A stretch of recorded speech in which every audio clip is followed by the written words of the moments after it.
would life be without a few surprises? We need to face those enemies and take them down once and for all. To accomplish that as one. Cobra Kai has finally come to an end, and while I think the show should have wrapped up a long time ago, I have to admit, this last season actually redeemed itself. Welcome to Binged In, and let's dive right in. Now before we begin, I kind of just want to say that this is purely a review of the last part of Season 6. Let's start with this. Sampling out of the fight was beyond frustrating. I mean, I swear she'll do anything for attention.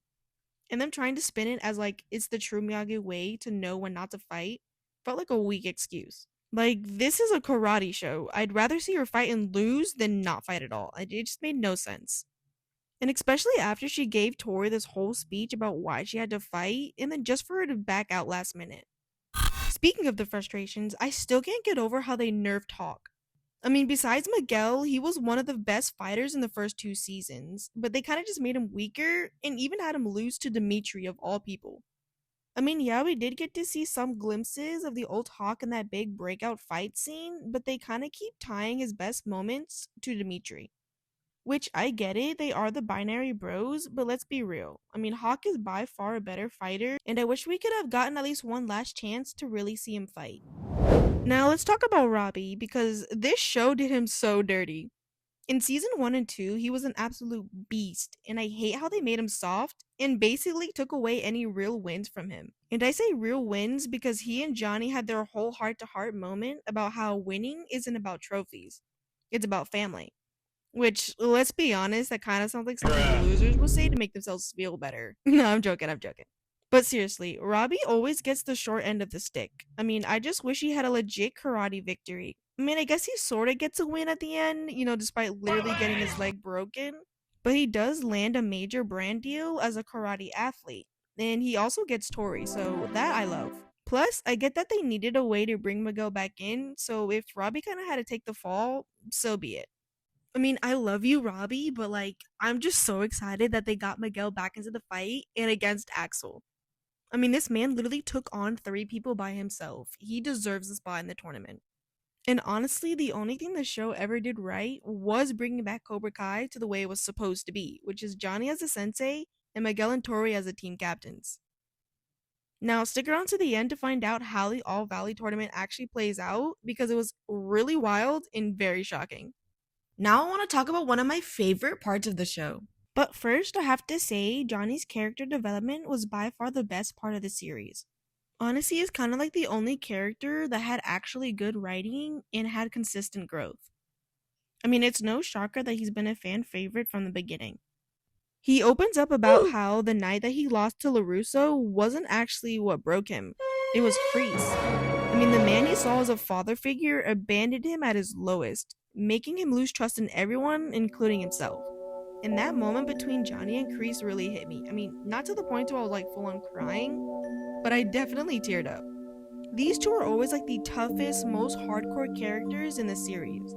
And they were the ones who preached that showing any weakness was unacceptable. But in this moment, all of the toughness disappeared.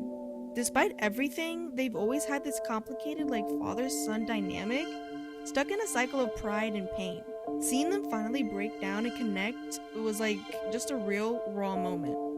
And listen, no offense to the OG Karate Kid, but Johnny was the most tolerable character from the original movies. Drop a comment if you agree, and if not, who's your favorite OG character?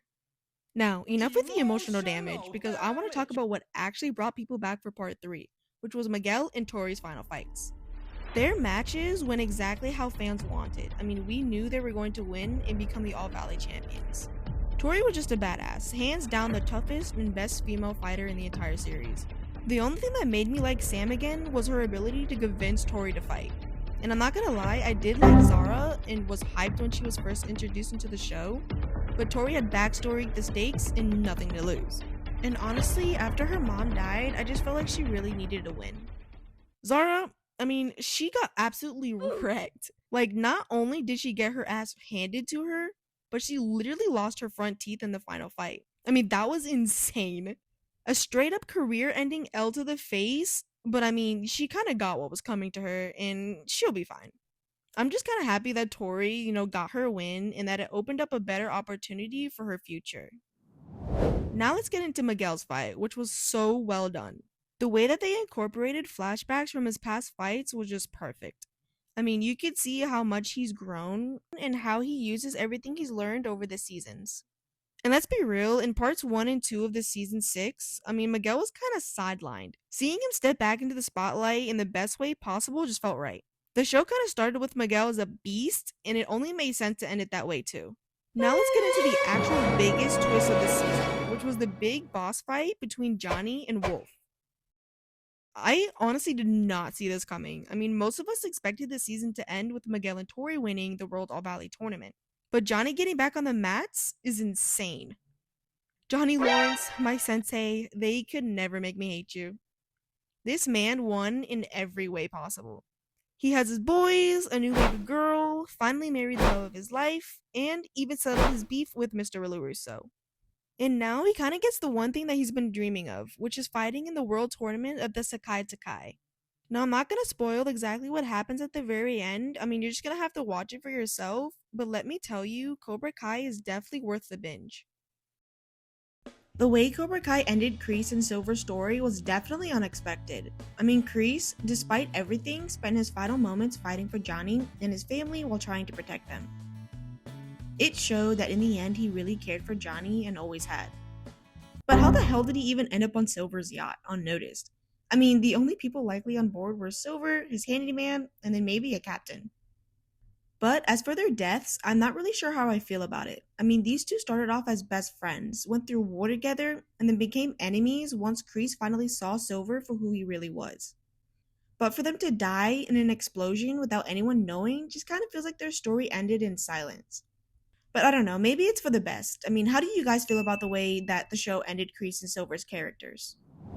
Also, what kind of makes Kreese's death even sadder is that he doesn't get to see Johnny finally win an All Valley tournament. So yeah, that's how I felt about Cobra Kai's final season. Did I miss anything? I mean, drop a comment on what you loved or even hated the most.